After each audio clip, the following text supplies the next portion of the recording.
G'day everybody, welcome to AFL Legends Unite. I'm Darryl Atkinson and today we're going to be reviewing the Carlton and Essendon game, and it was a very interesting game of football. Really bizarre too, especially with Essendon's lineup. If it was going to rain, then obviously their tools were going to struggle. Last time these two sides played, Danaher was the star. He absolutely flogged Carlton. He kicked 5 goals, no behinds. He absolutely trampled over them, and it was just a free-flowing game. Carlton's inaccuracy did cost them, but I just felt like the Bombers had it all through the game. But this time, it was the other way around. It was Carlton who had the momentum over Essendon. It was an outstanding performance. The pressure was there, the turnovers and the solid defence was there. But yeah, it was quite surprising because Carlton were playing loose defence. Very interesting strategy. Very easy because they are a team that like to bomb the ball, which you bomb it, you lose it. But in wet conditions, it's quite actually handy because you're trying to get those. You're going to try to get those meters. You want to as far down the field as much as possible, and it comes slippery footy. And whoever can use slippery footy the best can actually win a game. And Carlton been playing very sloppy footy, particularly in that first round. So they did pretty well. They did very well in the wet. Unfortunately, Essendon still relied too much on Danaher, and you can't rely on a tall player during a drenched competition, a drenched game. So you got to rely on those small forward pockets who can actually gather the ball and convert for goal. Mark Murphy was outstanding as a skipper. He spent half the late half, no, it wasn't the late half, it actually was round 10, wasn't it?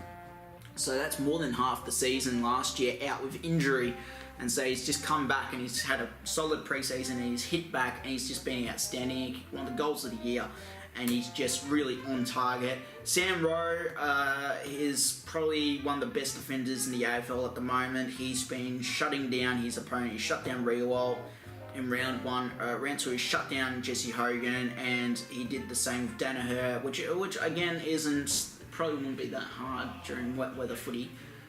But again, he was able to use the ball better. He was able to get those turnovers. He was able to send it down the ground.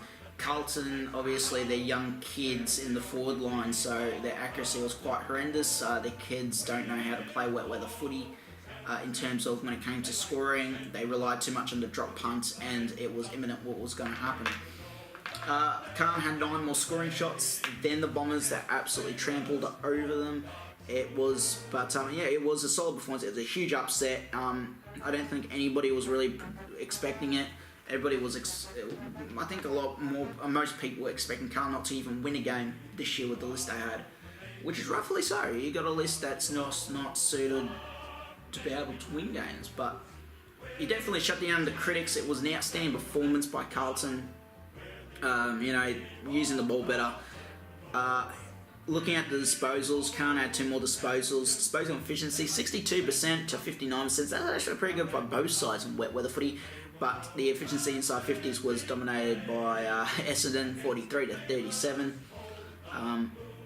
That wet weather just did not help Carlton whatsoever.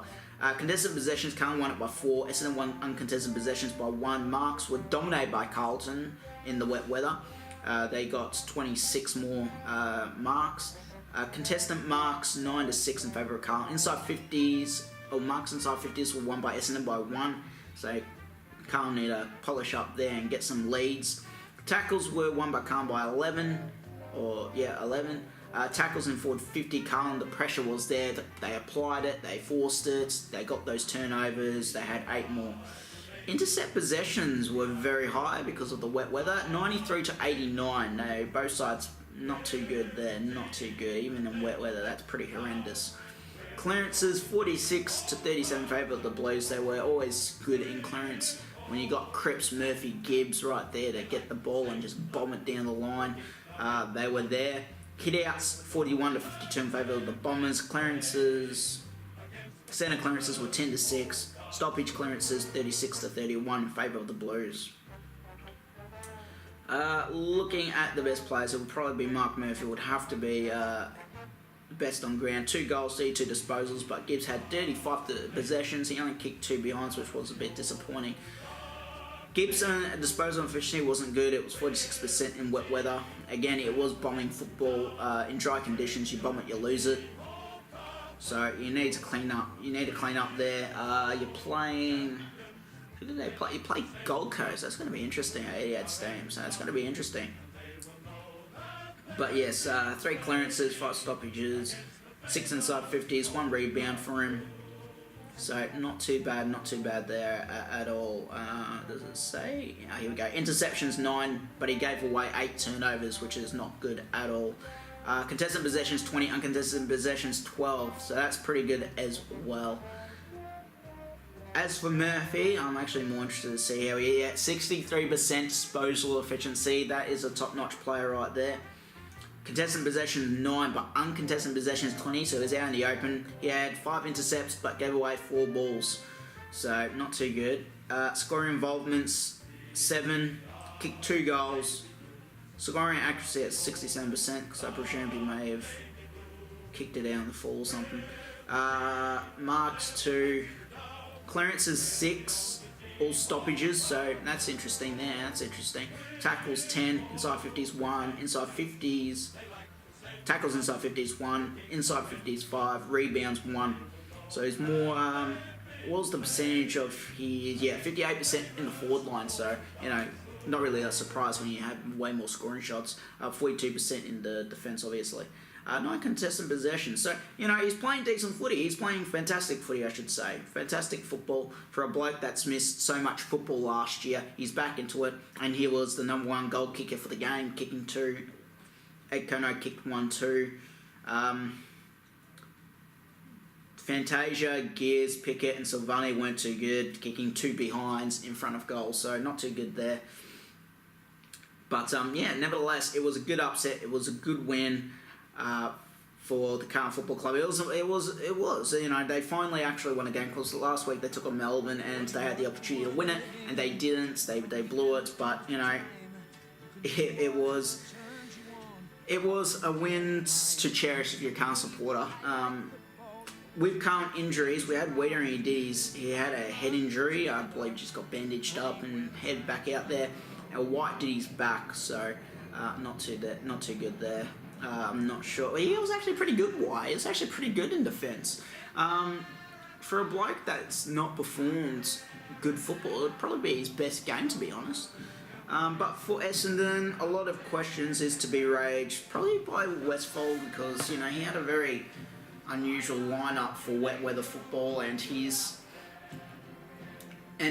strategy of actually, you know, moving the ball and not having an even number in his forward line. They're always outnumbered. It just raises a few questions, but I think he'll just simply learn from that, and he'll make no mistake next time in wet weather footy. So, looking on to next week for both sides, and we kick it off with Saturday night football. Both sides playing Saturday night football. 7:25 p.m. I believe it's live on 7. It's Carlton and Gold Coast Suns at Etihad Stadium. That's a 50-50 ball game. Gold Coast obviously coming off incredible 86-9 thumping of the Hawthorn Football Club. They were absolutely brilliant. Absolutely brilliant. But Etihad Stadium, cold conditions will test them. It'll be the team that can probably score the accurate in that one. Adelaide's going to take on you guys, the Bombers, at Adelaide Oval, 7:40 p.m. That's going to be extremely tough. It's going to be extremely tough for Essendon. I'm not sure if they are capable of winning that game. But again, these are just questions. So, depends on the weather conditions, I guess. But it should be dry. But yeah, you're versing a much more different side, a much more ferocious side. So that's really going to challenge the Essendon Football Club, no doubt. Anyway, guys, congratulations, a big congratulations to the Carlton Football Club. A decent win, one that no one is expecting. Good luck to both sides next week. It's going to be a very interesting game at Etihad Stadium and Adelaide Oval. And yeah, everybody at home, just take care, stay safe, and I'll see you next time.